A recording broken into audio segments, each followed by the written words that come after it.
15th మే 2025కి ఆదాబ్ హైదరాబాద్లో ఒక కథనం వచ్చింది ఫ్రెండ్స్. ఆదాబ్ హైదరాబాద్లో ఏందనంటే, అక్రమ నిర్మాణాలకు care of address Western Constructions or Windsor park.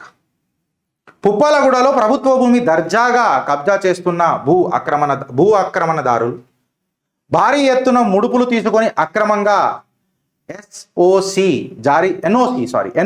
జారీ చేసిన అవినీతి అధికారులు. భారీ ఎత్తున ముడుపులు తీసుకొని అక్రమంగా ఎన్ఓసి జారీ చేసిన అవినీతి అధికారులు ప్రభుత్వ భూమిలో నిర్మాణ అనుమతులు ఇచ్చి హెచ్ఎండిఏ మున్సిపల్ అధికారులు గవర్నమెంట్ ల్యాండ్లో అక్రమ నిర్మాణాలు చేసి కోట్లు కొల్లగొడుతున్న అక్రమార్కులు కళ్ళెదుటే కబ్జా చేస్తుంటే పోలీస్ స్టేషన్లో ఫిర్యాదు చేయని గండిపేట మండల తహసీల్దారు. ఈ వ్యవహారంలో 100 కోట్లు చేతులు మారాయంటూ వస్తున్న ఆరోపణలు. నాటి రంగారెడ్డి జిల్లా కలెక్టర్, ఆర్డీఓ, సిసిఎల్ఏ కమిషనర్కు ముట్టిన ముడుపులెంత? ఈడీ, విజిలెన్స్, ఏసీబీ అధికారులు దృష్టి సారిస్తే వాస్తవాలు బట్టబయలవుతాయని అవకాశం. మళ్ళీ ఈ వెస్టర్న్ కన్స్ట్రక్షన్స్ ప్రభుత్వ భూమిని ఎట్లా కబ్జా చేసింది అని అనేది ఒక పెద్ద క్వశ్చన్ ఇవ్వాలి. దీనికి పర్మిషన్స్ ఎట్లా వచ్చినాయి అన్నది ఒక పెద్ద క్వశ్చన్ ఇవ్వాలి. ఇంత జరుగుతుంటే వెనుకటికి పుప్పాలగూడ, మణికొండ 2000 కోట్లు అని మాట్లాడిన ఒక ప్రతిపక్షంలో ఉన్న నేత ఇవాళ అధికార పక్షంలో కీలక నేత. ఇదే అదా? మళ్ళీ ఆ రోజు చేసిన ఆరోపణలు ఏమాయ్? మళ్ళీ లేకపోతే అది వేరే అయితే దాని మీద డిస్కషన్ ఏమాయ్? ఇది కొత్తదైతే దీని మీద హైడ్రా ఏం చేయబట్టే? వెస్టర్న్ అని చెప్పి కనిపించగానే ఇది మనకు సంబంధం లేదు, పోనీ వెస్టర్న్ అంటే వెస్టర్న్ ఉండాలా అని చెప్పి వేస్ట్ చెత్త లెక్క దీన్ని ట్రీట్ చేసి ముడుపులు తీసుకొని లైట్గా కూర్చున్నారా? అసలు నీతి పరులకు తెలంగాణలో ఏమైనా జాగా ఉన్న బతకనీకే అని చెప్పి నేను ఇలా అడుగుతున్నాను. ఎందుకంటే నువ్వు గ్రనైట్ మాఫియాల శనరోజు ఫీజు 750 కోట్లు వస్తాయిరా బాబు అని చెప్తే ఈ ప్రభుత్వం దాన్ని ఇంకా వసూలు చేస్తలేదు. మన సున్నపు నిలువలు ఏవైతే ఉంటాయో, లైమ్ స్టోన్ బ్లాక్స్ ఏవైతే ఉంటాయో అక్కడ కూడా జీపీఎస్ లొకేషన్ లేకుండా ప్రభుత్వమే ఆక్షన్ చేసింది. మళ్ళీ వేరే రాష్ట్రాలలో ఇదే కాంగ్రెస్ ప్రభుత్వం జీపీఎస్ లొకేషన్లు పెట్టి ఆక్షన్ చేస్తుంది. తెలంగాణలో జీపీఎస్ లొకేషన్ పెట్టదు. ఇది అవినీతి కాదా అని చెప్పి మాట్లాడితే దాని మీద పల్లెత్తు మాట మాట్లాడదు ఈ ప్రభుత్వం. ఆ రోజు ఎన్కన్వెన్షన్ కూలగొట్టనీకే ఉన్న ధైర్య సాహసాలు సల్కం చెరువు మీద మాత్రం ఈ ప్రభుత్వానికి ఇంకా రాలే. మళ్ళీ అప్పుడు విద్యార్థులు చదువుతున్నారు కదా అని అన్నారు. మళ్ళీ ఇప్పుడు విద్యార్థులు చదువుతలేరు కదా, హాలిడేస్ నడుస్తున్నాయి కదా, 1-2 months కాలేజీలకు జర టైం దొరుకుతుండే కదా. మళ్ళా సల్కం చెరువులో ఏం సంజోతా అయింది అని నేను ఈ ప్రభుత్వాన్ని అడుగుతున్నా. మళ్ళీ ఇవాళ జర కళ్ళు తెరిచి చూస్తే ఇవాళ వెస్టర్న్ కన్స్ట్రక్షన్స్ భారీ కబ్జా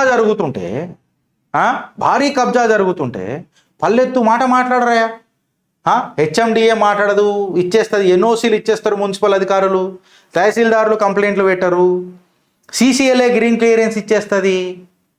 వెనకటికి కొంతమంది మీద అది ప్రతిపక్షంలో ఉన్నప్పుడు ఆ నాయకులు కంప్లైంట్లు ఇస్తారు, మళ్ళీ వాళ్ళనే చీఫ్ల లెక్క పెట్టుకుంటారు, మళ్ళీ ఆ 4 బ్యూరోక్రాట్లు అని చెప్పి పేపర్లలో వచ్చుడు మొదలవుతాయి. పబ్లిక్ని పాగలబనాస్తున్నారు. దానికి ప్రత్యక్ష సాక్ష్యము కంచే గచ్చిబౌలి. ఇలా కోట్లు చివాట్లు పెడుతుంటే ఇలా యూట్యూబర్ల మీద చీదర చేసుకుంటున్నారు చూడు. ఆ చిల్లర మాటలు మాట్లాడేటోళ్ళకి ఇది వర్తిస్తుంది అని చెప్పి చెప్తున్నా నేను. మళ్ళీ ఎందుకో శాటిలైట్ ఛానళ్ళకి ఇది కనబడతలేదు? ఇంత పెద్ద కబ్జా మీ కంటికి కనబడదా? మీ అడ్వర్టైజ్మెంట్లు దెబ్బతింటాయా? ఇలా నీతి నిజాయితీగా యూట్యూబర్లు ముంగటికి వచ్చి చెప్తున్నారు కదా. ఈ టాపిక్ మీద ఖచ్చితంగా చర్చ జరగాలన్నా వద్దా ఫ్రెండ్స్? అరే నువ్వు అక్కడనే మిగిలిపోతున్నావు, 30% ట్యాక్స్ లాభాలు ఉంటున్నావురా భయ్, నీకు అర్థమవుతుందా అని అంటున్నా. వీళ్ళు ఎంత విచ్చలవిడిగా ఆడుకుంటున్నారో చూడండి మీరు.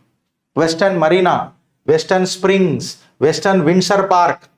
ఈ వెస్టర్న్ స్ప్రింగ్స్ మీద మీరు గూగుల్ కొట్టి చూడరు ఫ్రెండ్స్, ఇప్పుడు కొట్టుర్రు, మీకు కాలు మొక్కమంటే మొక్తా. Issues with Western Constructions or Western Springs అని కొట్టి చూడండి. దీనికి యాక్సెస్ లేదు మెట్రోకి అని చెప్తున్నారు, క్వాలిటీ పూర్ ఉందని చెప్తున్నారు, కట్టిన క్వాలిటీ చాలా బాగలేదని చెప్తున్నారు. ఇంతగానం వీళ్ళకు పర్మిషన్ లేట్కని వస్తున్నాయి. పబ్లిక్ పల్స్ ఆడ రాసి ఉంది గూగుల్లో, మీరు కొట్టి చూడరు వెస్టర్న్ స్ప్రింగ్స్ ఇష్యూస్ అని చెప్పి కొట్టి చూడరు గూగుల్లో. ఇంత జరుగుతుంటే కూడా అధికారులు సైలెంట్ ఉన్నారు అని అంటే ఎవడెవడికి ఏమేమి ముడుపులు అవుతున్నాయి. ఇవాళ ఈ చర్చ ఎందుకు జరగాలో తెలుసా friends?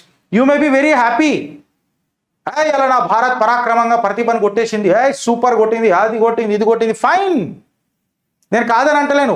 But your coast lines of Bharat, నీ కోస్ట్ లైన్స్ ఉన్నాయి చూడు, మొత్తం భారత భూభాగం సముద్ర బీచ్లు ఉన్నాయి చూడు, అవి ష్రింక్ అవుతున్నాయి, నీ నదులు సంకనాకుతున్నాయి. కాబట్టి దాని మీద కూడా చిత్రగుప్త చర్చ జరుపుతుంది ఫ్రెండ్స్. చెప్పి చేస్తాం ఏదైనా. మేబీ పర్హాప్స్ ఇది నేను సడన్గా చూస్తున్నప్పుడు నాకు దొరికింది, లేకపోతే ఇది కూడా మేము నిన్ననే చెప్తుండే. ఇవాళ కథనం కొడుతున్నాం మనం, ఇట్లాంటివి ఓటేటుంటాయి. ఇవాళ వెస్టర్న్ కన్స్ట్రక్షన్సే తీసుకొని, అరే మన అదేమంటారు బతుకమ్మకుంటా ఆడ కూడా కట్టి పడేసారు. ఆడ కూడా చెరువులు ఈరువులు అన్నీ రెగ్యులరైజ్ చేసేస్తారా? ఎట్లా? అరే క్యాచ్మెంట్ ఏరియా అని చేసుడే ప్రాబ్లం రా నాయన అని అంటే FTLలకు వచ్చి కడతారు. మళ్ళీ హైడ్రా అని చెప్పి పెడతారు. సుప్రీంకోర్టు హైకోర్టులు ఎన్నోసార్లు చెప్పింది, అరే జర జాగ్రత్తగా ఉండుర్రా అయ్యా, ఇంకెన్ని రోజులు రా అయ్యా, మీరు చక్కగా పనిచేయర్రా అయ్యా అని చెప్పిండ్రు. ఇవాళ గరీబోళ్ళ మీదకి బుల్డోజర్లు వేసినాయి. మళ్ళీ పెద్ద మనుషుల దగ్గరికి ఎందుకు పోతలేవు? Though when they have a quality issues, the authorities are not taking any sort of an action my dear. This is the problem. ఇది మాట్లాడితే యూట్యూబర్లు బ్లాక్మెయిలర్ కదా. మళ్ళీ శాటిలైట్లకు జిగర్ల దమ్ము లేదా పోనీకే? శాటిలైట్ ఛానల్ యూట్యూబ్ ఛానల్ పక్కకు పెడదాం సార్, పక్కకు పెడదాం. మీకు అందరికి ఒక ఒపీనియన్ ఉన్నది కదా, జర్నలిస్టులు అంటే ఇట్లా, జర్నలిస్టులు అట్లా. మేము డంక్ ఎపిసోడ్ చెప్పుకున్నాం కదా, మేము జర్నలిస్టులం కామని. మేము ఇప్పుడు చెప్తున్నాం అసలు డేటా ముంగడ పెట్టుకొని మాట్లాడుతున్నాం. మళ్ళీ దీని మీద ఏం మాట్లాడతారు? Whether it may be granite mafia, whether it may be PDS rice 18,000 కోట్ల స్కామ్. అది తెలంగాణ తెల్ల బంగారం అందాము, దాని మీద ఏమైనా యాక్షన్ తీసుకున్నామా? సున్నపు నిలువలల్లా కుంటలు నాశనం అవుతున్నాయి. నువ్వు ఏ ప్రాజెక్టు తీసుకో కుంటలలో కట్టిండ్రు. ఇంకా వాటర్ వ్యూ అని చెప్పి దాని మీద ఇంకా ఎక్స్ట్రా ప్రీమియం కూడా లోడ్ చేసుకొని అమ్ముతారు. మళ్ళా పేపర్లలో వస్తున్నాయి ఆర్ ట్యాక్సులు, ఈ ట్యాక్సులు, ఆ ట్యాక్సులు. స్క్వేర్ ఫీట్కి 200 ఇస్తే సరిపోయిందా సార్? పర్యావరణాన్ని సంకనాకి ఇచ్చేస్తారా సార్? మీరెప్పుడు నిద్రలు ఇస్తారా నాయన? మీరెప్పుడు నిద్రలు ఇస్తారు? ఇవన్నీ చేసినందుకే మా మీద దాడులు, బట్టలు ఉడదీసి కొడతానని అంటారు కదా, గవే మా దాడులు మా మీద. అయినా ఇగో ధైర్యంగా నిలబడ్డాం చూడు, ఎందుకంటే తప్పు చేయలే కాబట్టి, చట్టాలు మా పక్కన ఉంటాయి కాబట్టి. ఇప్పుడు వీడు ఇట్లా చేస్తే కాలే కదా, ఇంకొక గంభీరమైన ఆరోపణలు తీసుకొని వస్తారు మా మీదకి. ఇంకా డేంజర్గా ఎక్కడ దొరుకుతారు, ఎట్లా పసాస్తామని చెప్పి అనుక్షణం మా మీద పెడతారు ఒక నిఘా. కానీ మీరెప్పుడు అప్రమత్తం అవుతారు అని చెప్తున్నాం. ఇది మనం కదా, మన అనుకునే కదా ఈ పోరాటం చేస్తుంది. ఆలోచిస్తారా లేక అనుభవిస్తారా? భారత్ మాతాకి జై.